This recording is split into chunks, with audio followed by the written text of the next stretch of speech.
Desde luego que la cebolla es muy nuestra, pero anda que no nos han llegado verduras y frutas de América, Beatriz. Desde luego, del pimiento a la patata, del tomate al maíz, un cereal que es de la familia de las gramíneas y que en América llaman choclo o elote.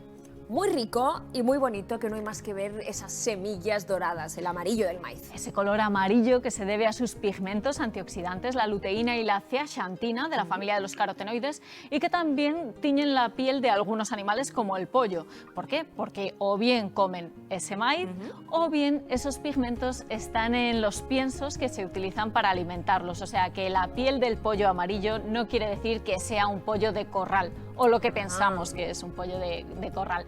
Y además el consumo de grandes cantidades de estos alimentos, que son alimentos vegetales, como siempre, se relaciona con un menor riesgo de cáncer, también con un menor riesgo de enfermedades neurodegenerativas e incluso protegen de la degeneración macular que afecta a la vista. Fíjate, curiosamente además el maíz se consume cada vez más, no solamente por lo que tiene, sino por lo que no tiene, y es que no tiene gluten. Ese gluten que tienen que evitar las personas celíacas, y no solo el maíz es el único cereal que no tiene gluten, tampoco lo encontramos en el arroz o el mijo, o en otros pseudocereales como la quinoa o el trigo sarraceno, que conocemos también como alforfón.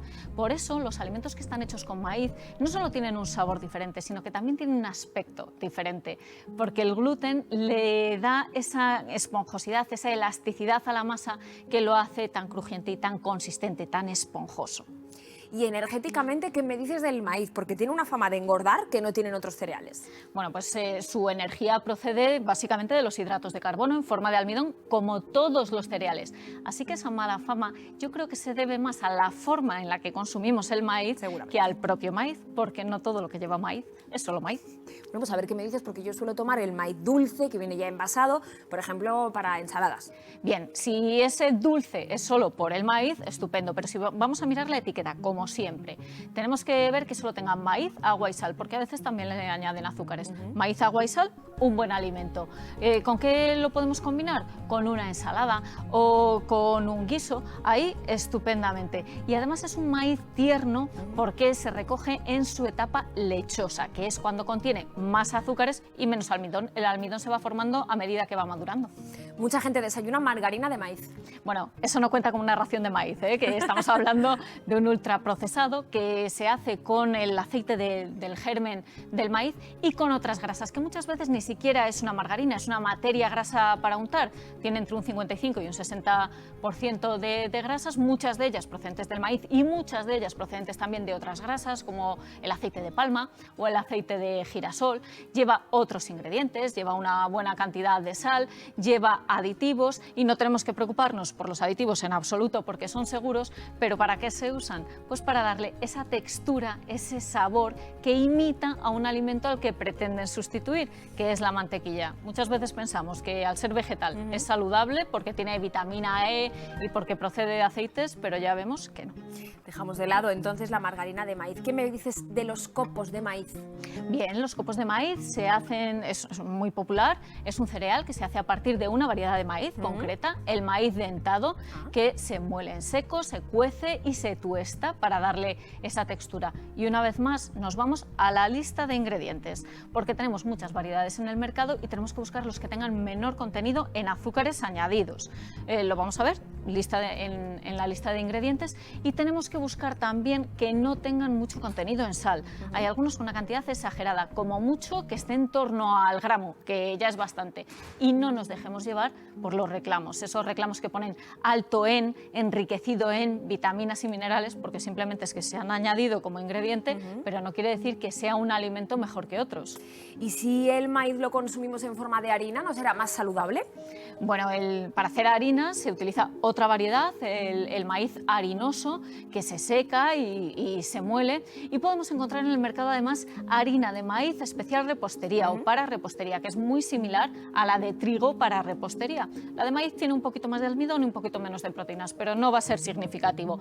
Eso sí, vamos a tener cuidado también. En la etiqueta vamos a ver que ponga harina de maíz especial repostería, pero no preparado de harina de maíz especial repostería, porque ahí nos está diciendo que probablemente lleve varios tipos de azúcares diferentes precisamente para que hacerlo mucho más apetecible en repostería. Claro.